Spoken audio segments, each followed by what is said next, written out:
My grandparents, they used to always say, you can't be good at everything.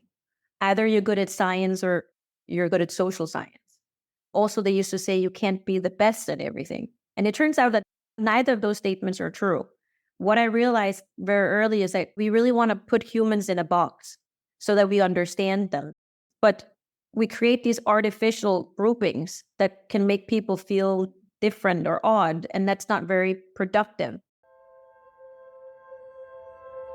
Welcome to the Unlearn Podcast, where host Barry O'Reilly seeks to synthesize the superpowers of extraordinary individuals to think big, start small, and learn fast. Here's your host, Barry O'Reilly. Welcome to the Unlearn Podcast. On this show, I'm delighted to be joined by Sahra-Josephine Hjorth. Now, Sahra has spent the past 6 years creating analog and digital social learning experiences with groundbreaking results. She's the co-founder and CEO of a first-of-its-kind learning experience platform, CanopyLab. In 2019, she actually invented the first AI course authoring tool. She's also been selected for Barack Obama's Leaders in Europe program in 2022, as well as being advisory board for the United Nations and many non-for-profits around humanity action in Denmark and advisory board members for the Denmark Digital Hub. I know her as a colleague from Singularity University, where she's also faculty and focuses on the future of learning. On this show, I'm delighted to have her come and share her experiences about the mix of policy, diplomacy, AI, and learning all together to create her own experience and entrepreneurial journey. It's a fascinating story and a fascinating individual. Let's see how it all got started for her. I came back to Denmark in about 2009, just sort of not the cooling of the financial crisis, but still not at the height of the crisis. And when I came home, there was an NGO called the United World College that found out I was home. And they had sent me to America originally and paid for it. And then they came to collect, meaning that they wanted me to volunteer to select the new students for scholarships. And that was a quite substantial work. It involved screening applications, giving feedback on application questions, calling them for interviews, but also 2 whole weekends where they had designed tests and learning experiences for the students to evaluate their academic level, but also their robustness. So imagine I was sent to the US in, I think, 2002. And back then, it wasn't pre-internet, but internet wasn't available for everybody. So if you send a teenager to the other side of the earth, robustness is as important quality as your sort of academic track record. Yeah, so absolutely. They designed these whole experiments, and then they asked me to come in and volunteer my time. And in those weekends, there were things that took place, different types of activities that were designed to showcase the students' qualities.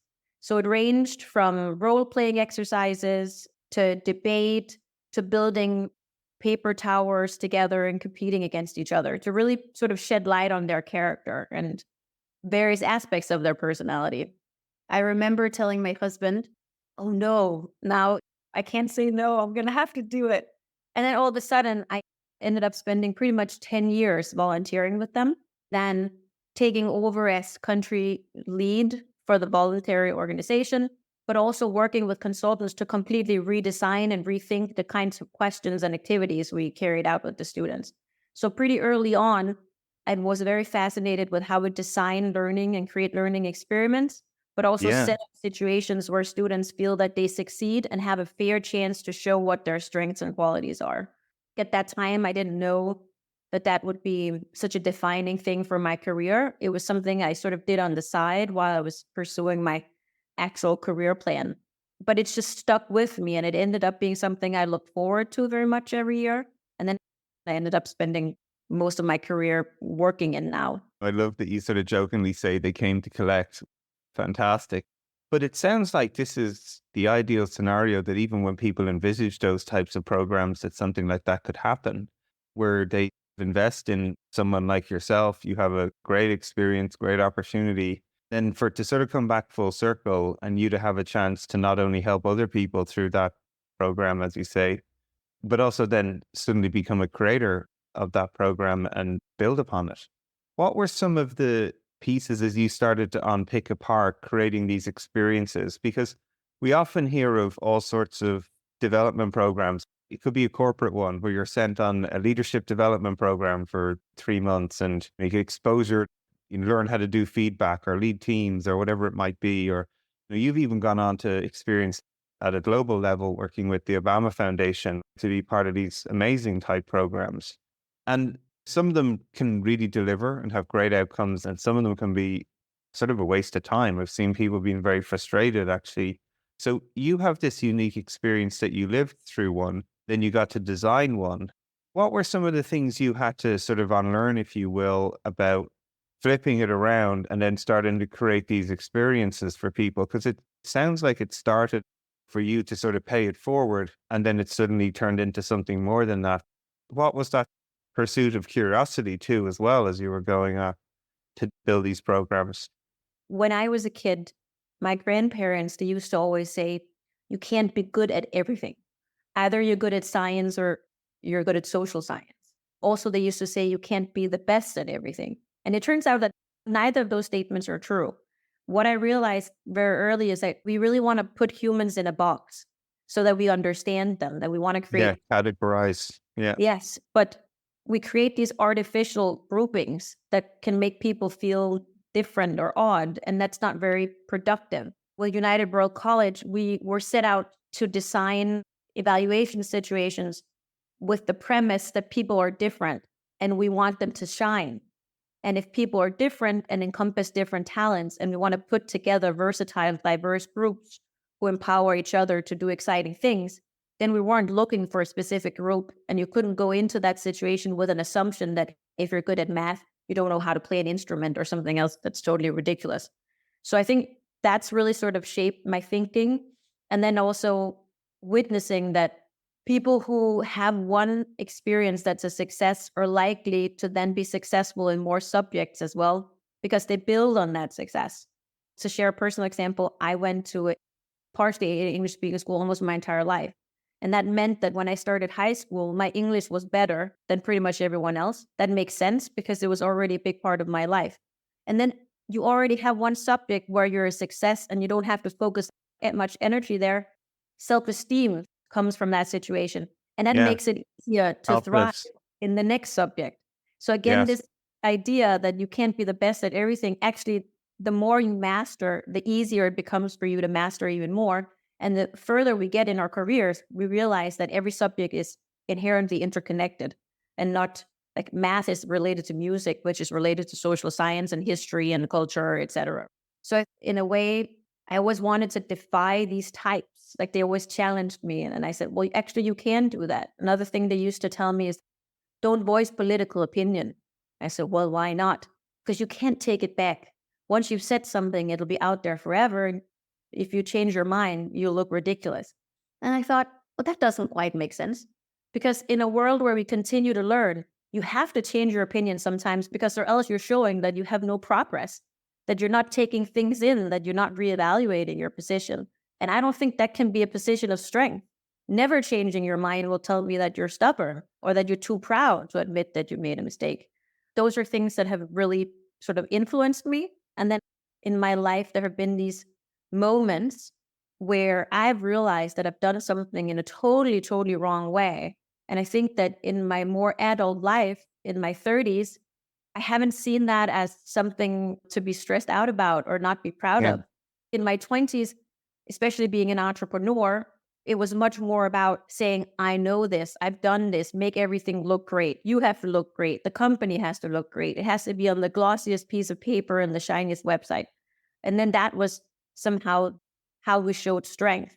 And I feel a little bit sad because when I see some of the younger generations on Instagram, they still think a large part of showing strength is looking perfect. Whereas some are starting to get that authenticity, and sharing when you're not feeling good actually creates much more engagement and excitement around you as a person and as a brand. That's so true. That point especially resonates a lot. One of the things we figured out in our venture studio is a lot of the folks have been entrepreneurs many times, like yourself. For me, that was a really hard lesson too to learn as well, where I always thought you had to present perfect, have to have all the answers. have to almost preempt the next question that was going to come at people. So you look so polished and turned out. But the stress and anxiety that you put on yourself to try and then always be perfect in that scenario is almost like it's debilitating at some level. Where one of the huge breakthroughs I certainly learned as an entrepreneur and spend a lot of time actually trying to encourage other people to do it is just be real, be authentic, say, this thing's working, this thing's not working. Actually, here's where we're not strong as a team. Here's where we need help. And then you actually start to attract the right type of people that you need to either fill gaps or be part of a journey with you rather than trying to always present perfect. And then you end up with a mismatch in some respects. So you've built these great programs to help people, but you've also built a bunch of businesses yourself as an entrepreneur. So what were some of your other unlearning moments as you went through that process? One of the most significant unlearning moments was in my career. So I lived in the US a long time, came back during the financial crisis because my family went bankrupt and I had to come home. And there I was very angry. I felt like I had a perfect life in Washington, D.C., a beautiful apartment with a swimming pool. And who Yeah. wants to leave that and start making your own money, right? But that moment, it taught me to never be financially dependent on someone else, which I think, especially as a woman, but for anyone in general, it's really, really important. Money is not important for the sake of money, but the freedom it gives you. And it doesn't have to be a lot of money, but enough for you to be able to make some decisions and for you to not to depend on other people, whether it's a spouse or your family.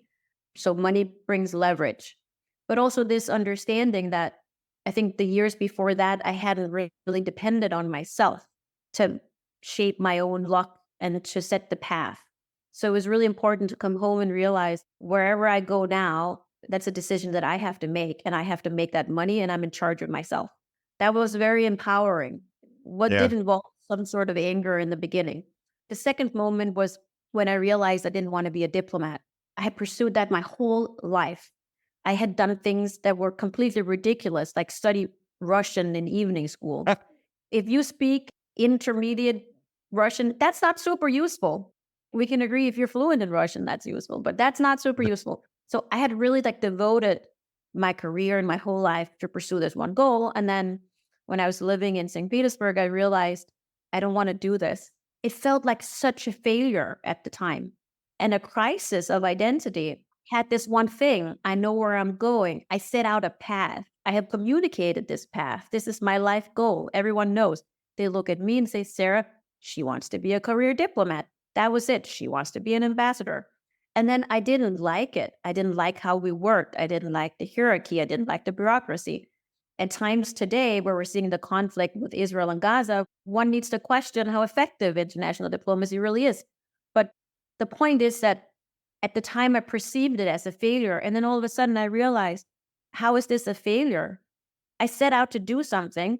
I did it, and I don't like it. It's not like, I'm being asked to not work here or I'm not good enough. I don't like the work that I'm doing, and I am the person in charge of my own life. So I have to figure out what I like to do. I've always been fascinated with international politics. I've watched and read everything that's happening out there, but I didn't like to spend my life doing the work. So it felt kind of like I was closing the door on my entire education. And then I thought I wouldn't be using those skills again. But I pretty fast sort of sensed like, now I have to begin exploring. I have to do something new that's unfamiliar to me. I'm a little bit of a control freak. So I have to test different things, taste different things, and figure out what it is that I want to do. But I can't, I was like 24 or something. I was like, I'm too young to spend the rest of my life doing something that doesn't make me happy. I think I also mistakenly thought that those skills that I had honed during that time period wouldn't be used for something else. But I end up today, I would say I work at the intersection of artificial intelligence, education, but also human rights and policy. I'm hugely involved in a lot of very political things. I'm sort of surprised at how many times I'm actually now in a room with a diplomat or with an ambassador, me, what I think about something. So it's kind of like you come full circle. But that's also what I mean, that things are connected. Working in artificial intelligence and education, that's hugely related to policy. And there are very few people that understand how to shape policy. and how policies have been built historically and understand the technical field. So I kind of consider myself lucky being in a niche today where not a lot of people are. Yeah, it's a great reminder. And there's so many great points to unpack there. One that certainly stands out is this ability to have independence and support and back yourself to be able to do what you want. That is a great mindset to even develop. And most people, it's very hard to build that until you've experienced the situation that you describe. Sometimes you might hear entrepreneurs who've had a fortune and lost it, or there's a crisis moment where you have to sort of evaluate where you are and then how you want to take ownership of the things that happen to you next. It's lovely to hear people share those sort of stories. But the other thing that sort of is paired fascinating with that as you're sharing is this notion of sort of getting to a conclusion, or you gathered the information from the context that you were in, and then we're like, oh, right, now I've learned this mightn't be what I want to dedicate the rest of my energy, time, focus on, or maybe there's a different version of it that I might be able to take all these lessons, this experience that I've created from the opportunity I've been part of, and then refocus it somewhere else. I hear that a lot. We've so many people who definitely write into the show or afterwards who are always like, I'd love to change my career. I'd love to take that risk, but they struggle to take the first step. So it's always great to hear folks like yourself recognize that you're sort of stacking these experiences, if you will, over time to become the best version of yourself and focusing it in these directions that, as you say, you found this sort of micro niche, if you will, where there's very few people in the world who have your ability to understand policy, diplomacy, technology with AI. And that is such a conversation of the moment on how are we going to handle this technology as we apply it in social circumstances and business contexts. Again, it just struck me how committed you are to focusing on using your skills for the better. So you took this mindset and you also have started to put it into companies as well. Tell us a little bit about how you started CanopyLab and what sort of brought that together, because it's a fascinating juncture of technology and education and learning, and also meeting people where they're at rather than trying to categorize them for the sake of simplicity, if you will, and the education system point of view, but you're really optimizing for the person. What were some of the things you had to learn and unlearn as you went through that process as well? Before that, I'm just going to make one comment about something you said. One thing I thought about is when I was younger, someone once told me that some of the most successful people and some of the most financially successful people in the world are those that aren't sentimental and that make very logic decisions. That's a principle I really try to apply in my life. So as you mentioned, some entrepreneurs create businesses that go bankrupt, some have a lot of money, lose a lot of money, but those that continue to succeed over time are those who constantly reevaluate the situation and make very tough decisions about businesses, about like, I'm not sentimental about my business. I'm not sentimental about my car or my house. They are assets.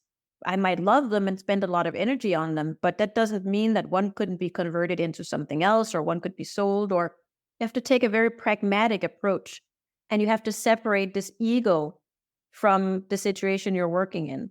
So I am not my business. I'm not my car. I'm not my house. I'm not the clothes that I'm wearing. They're part of the story I'm telling at the moment, but that might change.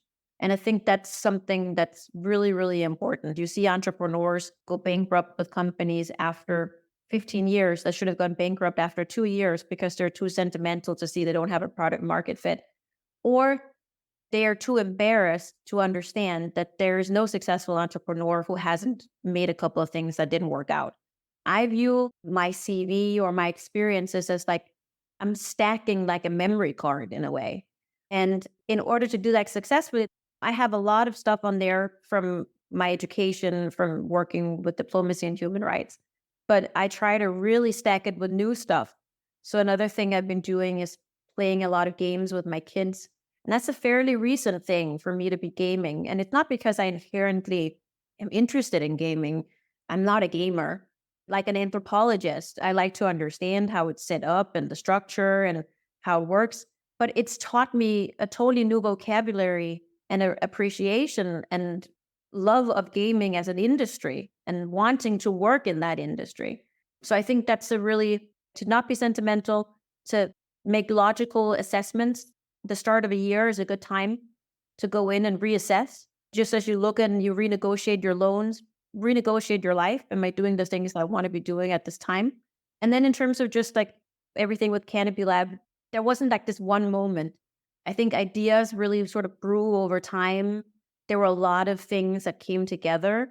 I was in this sort of phase of figuring out what I wanted to do. When I came home from Russia, I worked in management consulting and engineering company. And that really shaped me for about a year and a half in terms of there were some software projects, but also this sort of toolbox and the desire to create things from scratch. That became like a need I didn't know I had. And I was also very inspired by my husband, who's a software developer.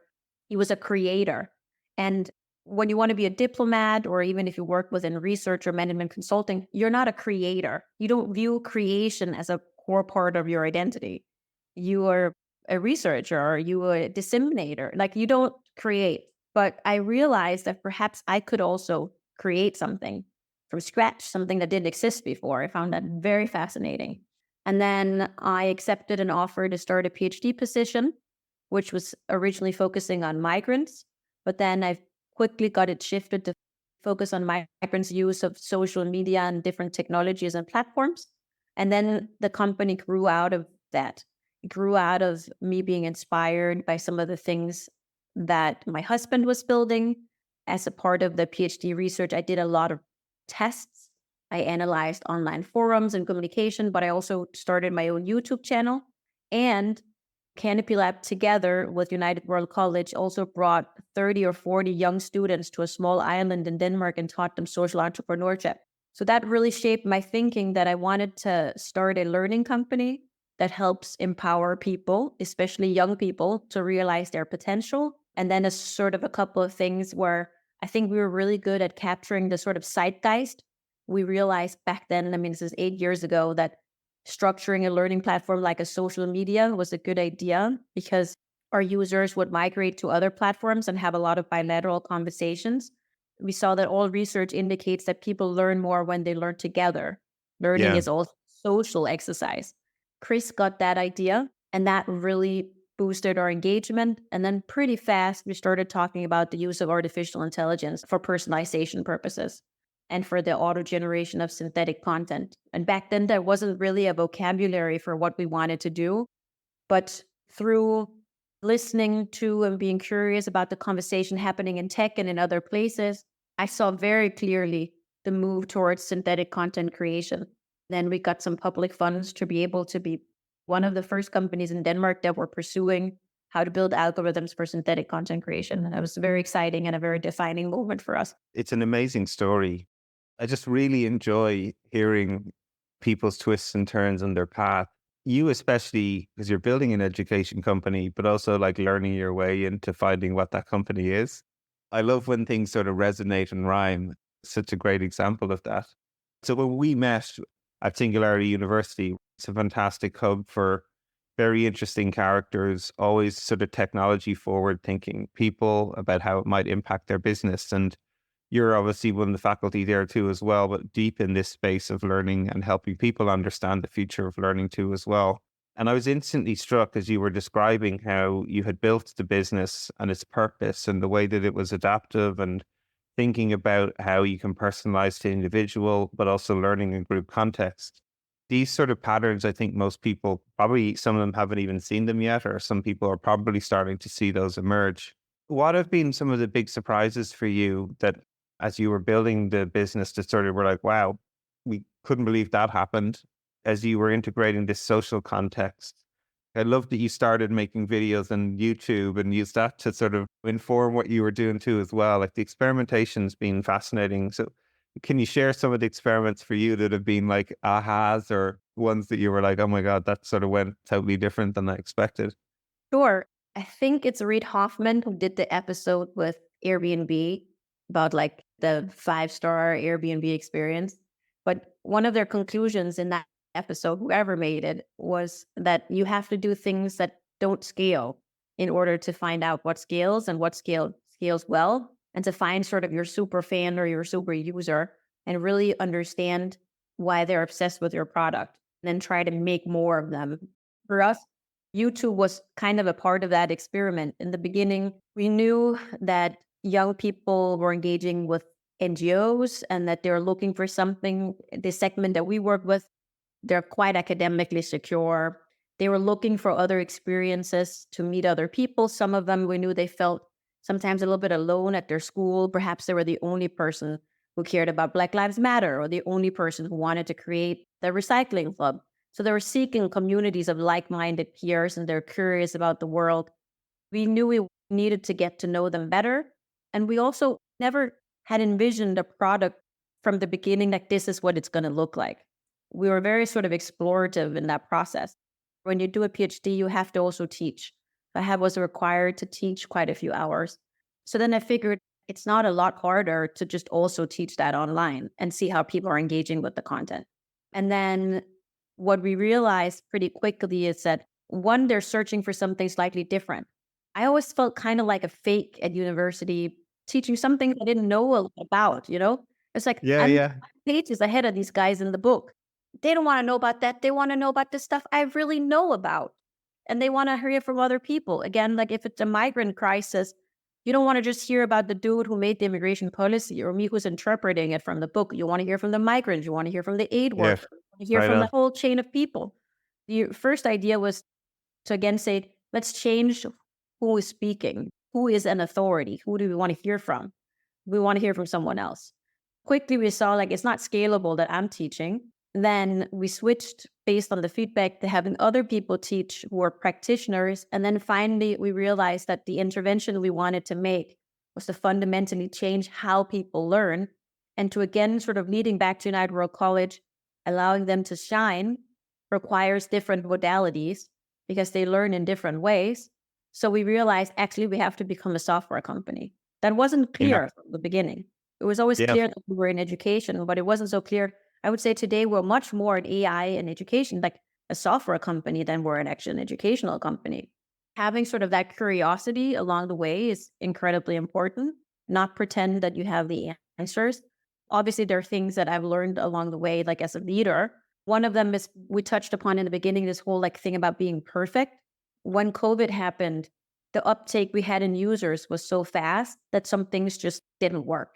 It's not a big scandal. You have to open more servers. We weren't used to having thousands of people on the login page at the same time, or even some of the AI where we generate synthetic content text. It just wasn't geared for having so many people do it at the same time.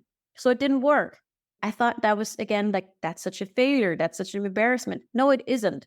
It's a part of a scaling story, and it's Yeah. something to say out loud. No one ever told me, Sarah, if you more than quadruple your user base in a couple of weeks, have you thought about like how you're scaling out your servers and stuff? Things happen really, really fast. That's a story that needs to be shared. And I realized that when we started sharing that story, that people resonate with us much more. Another thing, generally, the way that we socialize people as entrepreneurs is like fundamentally flawed. I call it the pause clown show here. We make entrepreneurs stand on a stage and give them 3 minutes to tell us how amazing they are. And then sometimes we give them money afterwards. It's like almost degrading. It's completely ridiculous. I refuse to participate in that. How do you want to judge the merit of a business based on that? And my problem is like I'm very competitive and I'm very good at pitching. But like it doesn't actually make sense. Does it help my business to stand on some stupid stage and like go on and on about how amazing we are? Most of the time it doesn't. So a part of that socialization of the CEO, of the founder, of creating these cult figures, it also puts us in some sort of prison in a way. Yeah, I Because agree. we're supposed to be perfect. We're supposed to not be sick, not be sad, not have doubts, not ask for help, because we're the guiding star. I had one investor once told me, Sarah, we kind of see you as a cult leader. Could be a cult leader. There's a lot of problems associated with that. A lot of times, something that I struggle with is, for example, I had a very, very large knee surgery and I was on a lot of medication. And I felt I had to go back to work really fast because I have to signal to the company, you guys are fine. It was still at that stage where it's a little hard for them to survive without me. That's not where we're at anymore. So I tried to come back really, really fast, and I wasn't ready. There's some pictures, even I participated in a public panel where I was completely yellow in the skin because I'm on so much medication. I had to just sort of like stop taking because I didn't want to take morphine on stage and say something completely ridiculous. But then I noticed that our employees stopped calling out sick afterwards. And I thought, that's kind of strange. It's not like, why is there this dramatic change in the data about people being sick? Then I realized I send a signal that you can't be sick. People look to me, people look to my behavior, and they model my behavior. And my behavior was, even though you're feeling really, really, really sick, you always put the company first. You always show up. You always pretend that you're okay when you're not okay. So one of the only good things that have come out of COVID is that we realize now that when you're sick, you have to stay at home. Especially if you're sick with something that could infect other people, it's actually really selfish to go to work. Before it was the opposite. Well, someone's like, coming to work, you're super selfish. Your colleagues have to do all this extra stuff that you're putting on them because you're staying out. Like, how sick are you really? So I think that there's been a shift around that that's really important. One thing that I'm enjoying listening to you share, it's almost like the archetype we've tried to create of great entrepreneurs and how counterintuitive it actually is. One of the things I enjoy most about the studio is that we call it Nobody Studios, where it's a collection of apparent somebodies that work there. One of the things I think that has helped me most too about any entrepreneurial journey and always is just sharing the truth. When things are going good, when things are going bad, how to deal with hard situations, because that's what it is. Every day is just a series of problems that show up, and which ones can you solve and which ones can you not solve. And it takes a huge amount of energy, a lot of hard decisions, and it's tough and lonely. People would never have thought about talking about that because, as you say, often the Silicon mantra is, I woke up one morning, I went for a jog, tripped over a stone, and suddenly I started Airbnb and it's $1 billion company. And you can do it too if you wake up at 5 a.m. and go to the gym like I do and work 14-hour days. It's BS. That's sort of a wrong expectation to set for people because they will role model it when they don't know. I also think that when we place so much emphasis on the entrepreneur, first of all, we know that the most successful entrepreneur is not a young man in his 30s, even though they're the ones getting the capital. Just ask the Harvard Business Review. We need to be looking at a much older segment who have built companies in the past. We need to be looking more at women and diverse teams. But we still build this fantasy of this mythical creature that comes with an idea. But I think it also, in putting so much emphasis on the person and not on the execution, we actually also begin to mimic some of the power structures we see in policy, for example, or in politics. There's a politician or a prime minister, and they're the top dog. And everyone measures their importance in the organization with proximity to the person. And I think that we've really struggled with that. So as our organization grows, I've seen employees, but also investors who viewed me as a cult leader be unhappy with having less access. Not less access because you don't want to spend time with them, but because the organization grows quickly. Yeah. Success is not about how much time you spend with the CEO. It's about owning an area of work and really excelling in that and seeing that grow. So in a way, we're building an organization that's super unhealthy for the person who's the CEO, but also for everybody who works in the organization. So looking ahead then, what are some of the things you're most excited about in the future of learning or even your own development as an entrepreneur? I'm really excited about, obviously, natural language processing and generative AI. It's been just something that I get very excited about for a long time.